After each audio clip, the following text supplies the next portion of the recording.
What then are the reasons for which the adherents of the Western Church turned against the sacred Photios? What evil did he commit against the Western Church, such that for 10 whole centuries he has provoked its wrath against him? And how is it that the time has not been able to erase the memory and bring forgetfulness of the alleged wrongdoing? From where does this powerlessness of time arise, whether from the strong and tenacious memory of those who believe themselves wronged, or from the magnitude of the injustice itself? Indeed, one is truly perplexed when examining history as to whether one should accept the Westerners' hostility towards Photios as justified. From history, apart from that famous encyclical of Photios, we find nothing else capable of provoking their anger against him. Or is that encyclical of such a nature as to arouse the eternal resentment of the Westerners against him? We think not.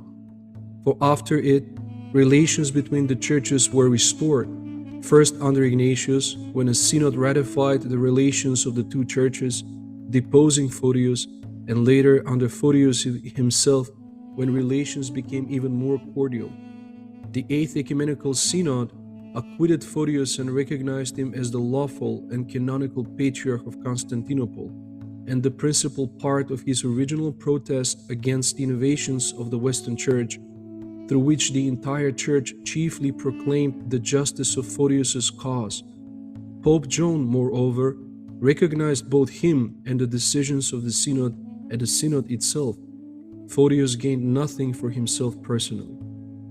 Why then do the Westerners still harbor resentment against Photios? A direct reason truly does not exist.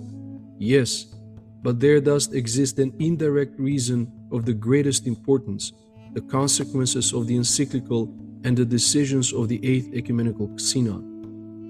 The encyclical of Photios, during his first elevation to the throne of Constantinople, checked the activity in Bulgaria of Nicholas, who had made known to the Bulgarians the doctrines of the Orthodox and true faith, directed the attention of the Catholic Church against the innovations of the Western Church, which Photios was the first to dare to denounce as inclining towards heresy and which he condemned, restricted the subjugation of the independence of the Greek Church, which the popes were seeking to curtail. During his second elevation, he struck a decisive blow against Western supremacy by convening an Eighth Ecumenical Synod and anathematizing those who dared to add to the symbol of faith. This synod instructed the Pope and formally declared that he is obliged to respect the creed of the Synod of Nicaea, which the other ecumenical synods also ratified and confirmed. Not only did it refuse to ratify the elections of Photios, but even exalted him, presenting him as a pure high priest than the Bishop of Rome. When in the final session, after abundant praise in favor of Photios, Procopius of Caesarea proclaimed, "Such in truth ought to be the one who has received the oversight of the whole inhabited world, this beloved of Christ our God, whose words the soldiers of the Pope gladly proclaim, and which we too, who dwell at the ends of the earth, now hear." He thereby elevated Photios to a rank admittedly higher than that of the High Priest of Rome.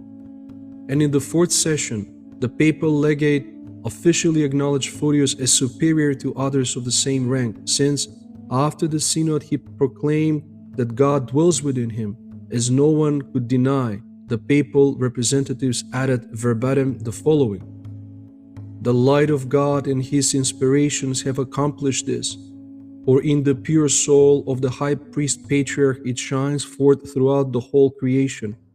For just as the sun, even though contained in the heavens alone, nevertheless illuminates the entire world beneath, so too the master of sacred things, Lord Photios, though seated in Constantinople, instructs and enlightens the whole world."